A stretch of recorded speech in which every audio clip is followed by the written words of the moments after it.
பாலும் தெளிதேனும் பாகும் பருப்பும் இவை நான்கும் கலந்துனக்கு நான் தருவேன். கோலம் செய் துங்கக் கரிமுகத்து தூமணியே, நீ எனக்கு சங்கத் தமிழ் மூன்றும் தா. மாணிக்கவாசகப் பெருந்தகை அனுபோக சுத்தியில் முதல் பாடலை பாடுகிறார். ஈசனே என் எம்மானே, எந்தை பெருமான் என் பிறவி நாசனே, நான் யாதும் ஒன்று அல்லா பொல்லா நாயான நீசனேனை ஆண்டாய்க்கு நினைக்க மாட்டேன் கண்டாயே. தேசனே அம்பலவனே செய்வதொன்றும் அறியேனே அப்படின்னு பாடுறார். ஈசனே அப்படின்னா என்னுடைய தலைவனே, பிறவி நாசனே அப்படின்னா பிறவியை ஒழிப்பவனே, பொல்லா கெட்ட நீசனேனை அப்படின்னா இழிந்தவனாகிய என்னை, தேசனே அப்படின்னா ஆத்மஜோதியே. சிவபெருமானை மாணிக்கவாசக பெருந்தகை விழிக்கிறார். எப்படி கூப்பிடுறார் அப்படின்னா ஈசனே. அடுத்தது என்ன? என் அம்மானே அப்படிங்கிறார். எனக்கு சிறந்த தலைவனே, நீ சாதாரண தலைவன் இல்லை, ஒப்பு உயர்வற்ற சிறந்த தலைவன். எந்தை பெருமான் எம் பிறவி நாசனே, நீ தலைவன் மட்டுமல்ல, என் தந்தையாகிய பெரியோனே, நீ அல்லவா என் தந்தை. நீ என்ன தெரியுமா செஞ்ச? பிறவி நாசன், நீ தான் என்னுடைய பிறவியை வேரோடு அழித்தவன். பிறவியை நாசம் செய்தவன் அப்படின்னா மீண்டும் பிறவாமல் வரமளித்தவன், பிறவியை வேறற அழிப்பவனே அப்படின்னு கூப்பிடுறார். நான் யாதும் ஒன்று அல்லா பொல்லா நாயான நீசனேனே அப்படிங்கிறார். அப்படின்னா இந்த உலக பொருள்கள் ரொம்ப கேவலமானது, வெறும் சிற்றின்பங்களை அழிக்கக்கூடியது. ஆனால் அது புரியாமல் நான் என்ன பண்ணேன், அதில் நான் சேர்ந்திருக்கவே கூடாது, அகப்பட்டிருக்கவே கூடாது. ஆனால் நான் அகப்பட்டு கொண்டேன். அதனால் நான் யார்? இழிந்த நாயான புலையன். பொல்லா நாய்ங்கிறார். வெறும் நாயின்னு சொல்லிட்டா நாய் நன்றியுடையது, விசுவாசமாக இருக்கும், வீட்டையெல்லாம் காக்கும். அதனால் வெறும் நாயின்னு சொல்லாமல் பொல்லா நாயான அப்படின்னா நாய்களுக்கே உரிய நன்றி குணம் இருக்குமே, அது கூட இல்லை. நான் ஒரு பொல்லா நாய், சாதாரண நாய் இல்லை, நாயான புலையன், ரொம்ப நாயோட கேவலமானவன், கீழானவன் அப்படிங்கிறார்.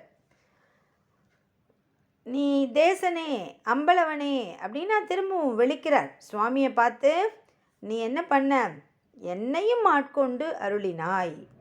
அப்படி ஆட்கொண்டாய் அல்லவா. பொல்லா நாயான நீசனேனை ஆண்டாய்க்கு அப்படின்னா நீ என்னை ஆண்டு கொண்டாய், ஆட்கொண்டாய். மிகுந்த கருணையோடு என்னை என்னோட குறை நிறைகளோடு என்னை ஆட்கொண்டாய். அப்படி இருக்கிற ஒளியுள்ள பொருளே, நீ என்ன பண்ணுற? எங்கே இருக்க? தில்லை அம்பலத்தில் எழுந்தருளியுள்ள இறைவனே அப்படிங்கிறார். தேசனே அம்பலவனே அப்படின்னா தில்லையில் எழுந்தருளி இருக்கும் தில்லை அம்பலவானனே அப்படின்னு கூப்பிட்றார். என்ன செய்கிறாரு? செய்வதொன்றும் அறியேனே, இனி நான் என்ன செய்யணும்? எனக்கு ஒன்றுமே புரியலையே. நீதான் என்னுடைய அம்மா, நீதான் என்னுடைய தந்தை, நீதான் என்னுடைய தலைவன். நீ ரொம்ப இறக்கப்பட்டு கீழே எனக்கு அருள் செய்தாய். அப்படி நான் என்ன செஞ்சுருக்கணும்? ஆத்மார்த்தமாக உன் கூடயே நன்றி சொல்லி கூடவே வந்திருக்கணும். ஆனால் நான் என்ன பண்ணிட்டேன்? ஒரு உணர்ச்சியே இல்லாத சும்மா அடிமை மாதிரி நான் பாட்டு இருந்துட்டேன். எதுவுமே நான் உன்னை கண்டுக்கவே இல்லையே. திரும்பவும் நான் உன்கிட்ட வரணும்னு நான் ட்ரை பண்ணணும் இல்லையா? அடிமைக்குரிய ஒரு அடக்கமும் ஒடுக்கமும் எனக்கு இல்லவே இல்லையே. நான் பாட்டு என்ன பண்ணிட்டேன்? நீ நீ போயிட்ட.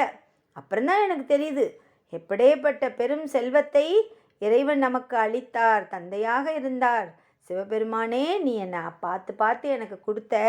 நான் ரொம்ப கேவலமானவனா, அற்பமானுடனாக இருந்துட்டேன். அதனால தான் நாயினேனை பொல்லா நாயினேனேங்கிறார். சாதாரண நாய் இல்லை, நன்றி கெட்ட நாயாக நான் இருந்திருக்கேன். ஏன் அப்படி சொல்கிறாரு? நீ எனக்காக வந்தியே, எனக்கு எந்த தகுதியுமே இல்லையே. ஆனாலும் நீ என்னோட அன்புக்காக நீ எனக்கு அருள் செய்தாய். அப்பவும் நான் அதை மறந்துட்டனே.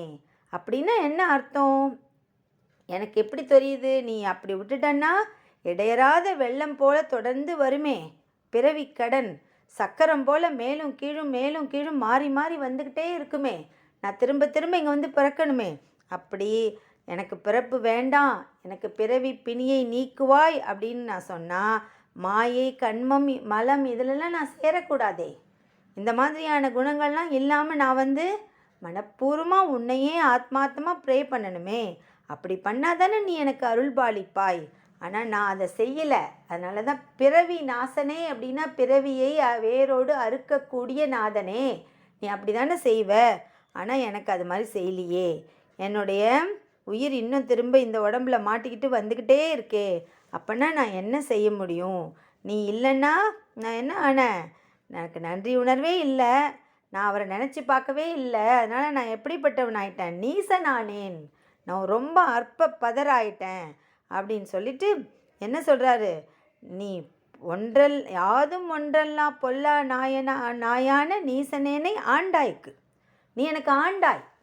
நான் அவ்வளோ நீசனாக இருந்துட்டேன். ஆனாலும் நீ ரொம்ப பெருந்தன்மையாக என்னை ஆண்டாய், என்னை ஆட்கொண்டாய். அது உன்னுடைய மேன்மையை காட்டுகிறது. ஆனால் நான் என்ன பண்ணணும்? சைவனாக பிறந்திருக்கேன். அப்படி ஒரு பிறவியை நீ கொடுத்துருக்க. நான் என்ன செய்யணும்? இப்படி உடம்பை பார்த்துக்கிறதே பார்த்துட்டு இருக்கக்கூடாது. நான் என்ன பண்ணியிருக்கணும்? என்னோடய மனசால் உன்னை நான் தொடர்ந்து தியானம் பண்ணியிருக்கணும். அதை எதுவுமே பண்ணாத நான் நீசனாக மாறிவிட்டேன்.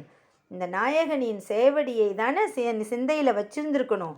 நானா அப்படி வச்சுக்கலையே அப்படின்னு சொல்லிட்டு தன்னைத்தானே ஒரு சுய பச்சாதாபத்தில் இறக்கிக் கொள்கிறார். தேசனே அம்பலவனே அப்படின்னு பேரொளி பிழம்பாக சிற்றம்பலத்தில் விளங்குகின்றவன் நீ அல்லவா, உன்னை நான் விட்டுட்டனே அப்படின்னு சொல்லிட்டு, இப்படி நான் விட்டுட்டனால நான் என்ன செய்ய முடியும் அப்படின்னா செய்வதொன்றும் அறியேன். நமக்கு அப்படியே மைண்ட் அப்படியே பிளாங்காக ஆகிட்டா வாட் நெக்ஸ்ட்டுன்னு நம்மளால் யோசிக்கவே முடியாது. அதே மாதிரி இவருக்கு அடடா, இறைவன் பெருங்கருணையால் வந்து என்னை ஆட்கொண்டான், நான் என்னோட அறியாமையால் நான் அவரை மிஸ் பண்ணிட்டனே அப்படின்னு அவர் சொல்ல சொல்ல அவருக்கு வந்து மனசுக்கு அவ்வளவு கஷ்டமாக இருக்குது. ஸோ இறைவன்கிட்டயே கேட்குறார், தியானமாகிய சுத்தியை நீ எனக்கு தந்துவிடு அப்படின்னு வேண்டுவதனால் இது அனுபோக சுத்தி ஆயிற்று. உன்னையே சிந்தையால் நினைத்திருக்க வேண்டும். அதுவே எனக்கு ஒரு தியானமாக தவமாக மாற வேண்டும். அப்படி நீ அளித்தாய் என்றால் எனக்கு அது பெரிய பரமானந்தத்தை தரும். அப்படி நீ தரலன்னா நான் என்ன பண்ணுவேன்? என்ன பண்ணுறதுன்னு எனக்கு தெரியலையே அப்படின்னு சிறு குழந்தை போல் புலம்புகிறார் மாணிக்கவாசக பெருந்தகை. செய்வதொன்றும் அறியேனை. திருவாசகத்தை முத்து முத்தா மாணிக்கமாக எழுதிட்டு ஒன்றும் அறியேனை அப்படிங்கிறார். இப்படி தான் பெரியவர்கள், சான்றோர்கள், மேதைகள்லாம் நல்லா எல்லாத்தையும் செஞ்சுட்டு எனக்கு என்ன தெரியும், எனக்கு ஒன்றுமே தெரியாதே அப்படின்னு சொல்லுவாங்க. இது ஒரு பெஸ்ட்டு குவாலிட்டி. மாணிக்கவாசக பெருந்தகைக்கிட்டேருந்து நாம் இதை கற்றுக்கணும்.